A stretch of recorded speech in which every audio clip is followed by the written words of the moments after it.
1월 9일 말씀 묵상하겠습니다. 함께 기도하겠습니다. 하나님, 우리가 거룩하고 정결한 공동체가 되길 원합니다. 하나님과의 관계 가운데서, 하나님과의 교제 가운데서 어떠한 꺼리낌도 없도록 주님, 우리가 거룩하고 정결한 삶을 살게 하시고, 또한 사람과 사람과의 관계 가운데서도 서로 불신이나 의심이 아닌 서로를 신뢰할 수 있는 저희가 되게 하여 주시옵소서. 예수님 이름으로 기도했습니다. 아멘. 오늘의 말씀은 민수기 5장 1절부터 31절까지의 말씀입니다. 말씀을 함께 살펴보시기 전에 개인적으로 말씀을 꼭 읽으시고 묵상하는 시간 가지시기 바랍니다. 5장 1절입니다. 여호와께서 모세에게 말씀하여 이르시되 이스라엘 자손에게 명령하여 모든 나병한 자와 유출증이 있는 자와 죽음으로 부정하게 된 자를 다 진영 밖으로 내보내되 남녀를 막론하고 다 진영 밖으로 내보내어 그들의 진영을 더럽히게 하지 말라. 내가 그 진영 가운데 거하느니라 하시매 라는 말씀으로 시작하고 있습니다. 그렇습니다. 하나님께서는요, 이스라엘 백성들이 거룩하고 정결한 공동체가 되기를 원하셨습니다. 그래서 특별히 나병 환자나 유출증이 있는 환자, 죽음으로 부정하게 된 자들을 진영 밖으로 내보내라고 말씀하세요. 왜냐하면 하나님이 거룩하시고 정결하신 하나님이 그 진영 가운데 거하시기 때문에 하나님과 함께하기 위해서, 하나님 앞에 나아가기 위해서, 하나님과 동행하기 위해서는 반드시 이스라엘 백성들에게도 거룩함과 정결함이 요구되었던 것입니다. 하나님이 이렇게 말씀하시자 곧 여호와께서 모세에게 이르신 대로 이스라엘 자손이 행하였다라고 말합니다. 하나님이 말씀하시자 모세의 명령을 따라서 이스라엘 백성들은 거룩하고 정결한 공동체로 만들고자 또 하나님 말씀을 그대로 행하는 자들이 되었던 것입니다. 그리고 하나님께서는 또한 5절부터 또 새롭게 말씀하십니다. 여호와께서 모세에게 말씀하여 이르시되 이스라엘 자손에게 이르라. 남자나 여자나 사람들이 범한 죄를 범하여 여호와께 거역함으로 죄를 지으면 그 지은 죄를 자복하고 그 죄값을 온전히 갚되 5분의 1을 더하여 그가 죄를 지었던 그 사람에게 돌려줄 것이요.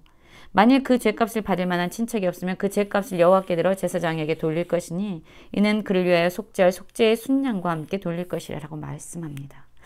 여러분, 그렇습니다. 우리가 누군가에게 죄를 지었어요. 그럼 우리의 죄로 말미암아 그 누군가는 상처를 받고 아픔을 경험하고 감정적으로나 육체적으로나 또한 정신적으로 분명히 고통을 당했을 것입니다. 그렇다면 그냥 말로만 잘못했어 미안해 라고 그칠 것이 아니라 그 죄에 대해서 죄값을 온전히 갚으라고 말하고 있어요. 특별히 5분의 1을 더하여 죄 지었던 사람에게 돌려주라 라고 말합니다. 대부분 사람들은요, 하나님께 용서를 받았어 라고 이야기하면서 실상 자신이 다른 사람에게 지은 죄, 다른 사람의 마음을 아프게 하고 상하게 하고 억울하게 했던 그 죄에 대해서는 다루지 않습니다. 하나님께 용서받은 걸로 그들은 모든 것이 다 면죄부를 받은 것처럼 행동합니다. 그러나 하나님께서는 그렇게 말씀하지 않으세요. 하나님께 용서를 구하고 하나님께 죄의 사함을 입은 자라면 하나님 안에서 힘을 얻어서 자신이 지은 죄에 대해서는 반드시 용서를 구할 뿐만 아니라 그 용서를 구하는 것이 말로 끝나는 것이 아니라 반드시 대가를 지불해야 된다라고 말씀하고 있습니다. 여러분, 우리의 삶은 어떻습니까?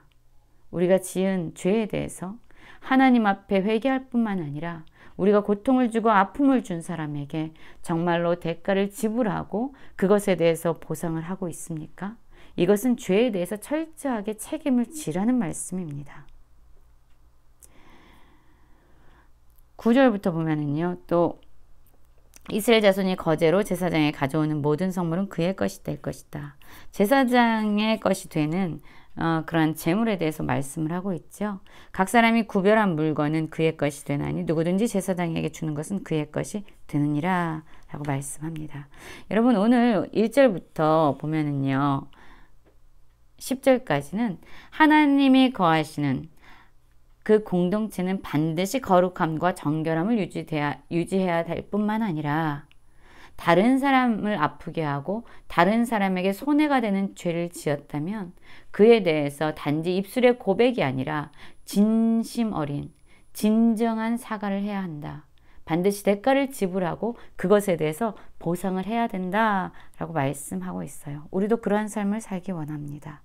또한 11절부터 보면은요, 부부간의 관계에 있어서 어떤 의심될 만한 그러한 일들이 벌어질 때 우리는 그것을 어떻게 해결해야 되는지 하나님의 말씀이 무엇인지에 대해서 기록하고 있어요.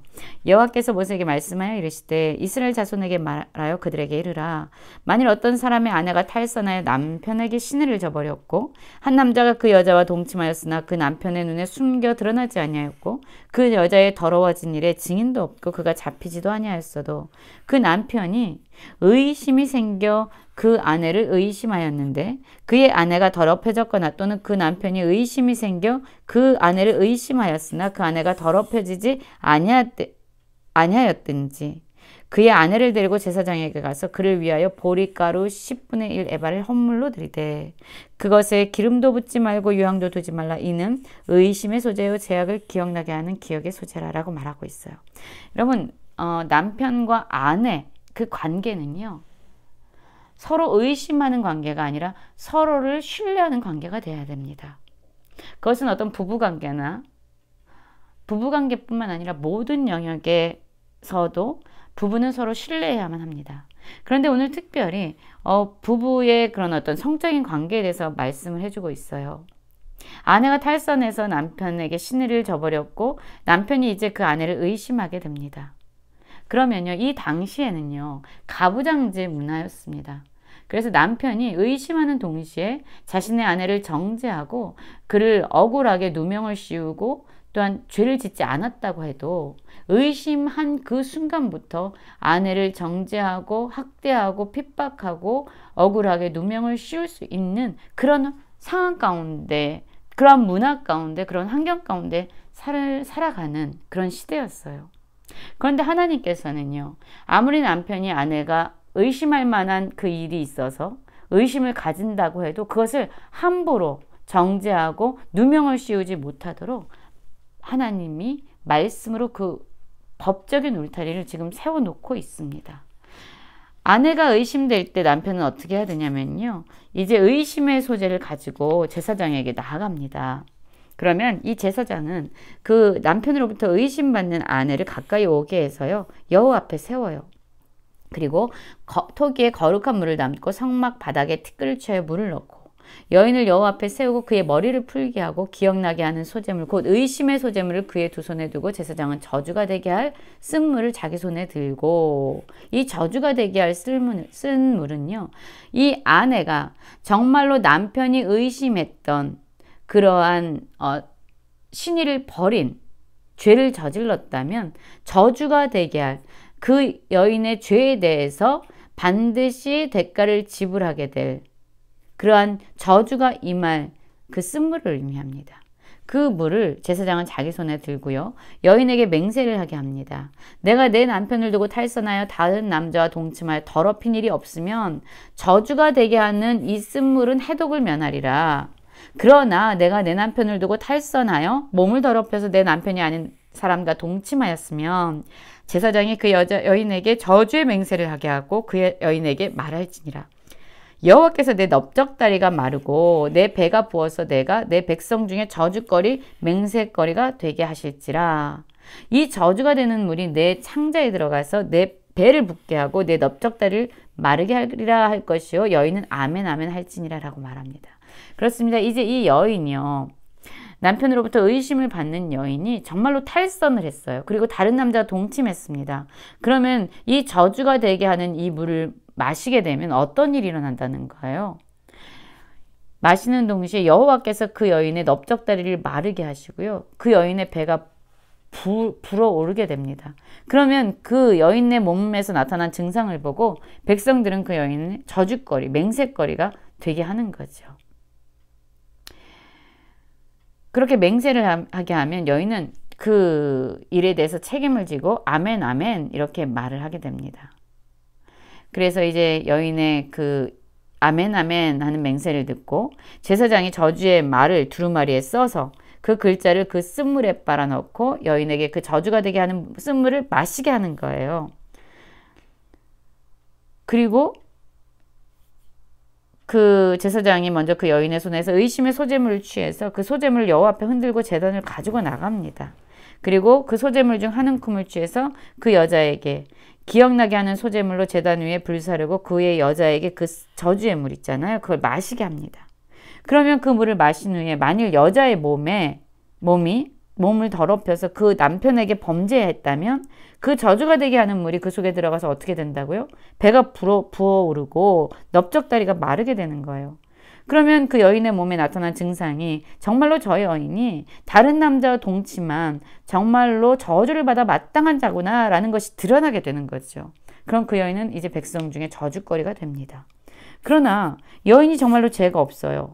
다른 사람과 동침한 일도 없고 자신을 더럽힌 일도 없습니다. 정결해요. 그러면 이 여인의 배가 붓지도 않고 넓적다리가 마르지도 않고 임신을 하게 되고 어떤 해도 몸에 받지 않게 되는 거죠. 그러면서 이 여인의 그런 정결함이 사람들 앞에서 나타나고 증거가 되는 거죠. 그러면 어떻게 됩니까? 이 남편은 내가 한 것이 정말로 의심이었구나 라고 확증을 받게 되잖아요. 그러면 이제 부부관계는 다시 신뢰할 수 있는 관계로 들어서게 되는 겁니다.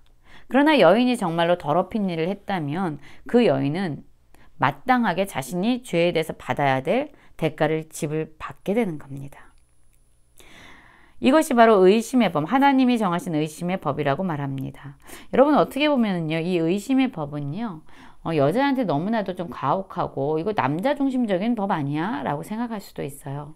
그러나 또 다른 측면에서 생각한다면 이것은 그 당시에 연약했던 여인들을 보호하는 법이었습니다. 남편이 의심하는 것이 그냥 정당화되지 않도록, 그들의 의심이 그의 아내를 정죄하고 학대하는 이유가 되지 않도록, 그 여인이 진정 정결한지 아닌지를 확인하도록 안전장치를 두는 그러한 제도였던 겁니다. 그래서 오히려 약한 자를 보호하는 법이다 라고 말씀드릴 수 있습니다. 우리는 오늘 말씀을 살펴보았어요.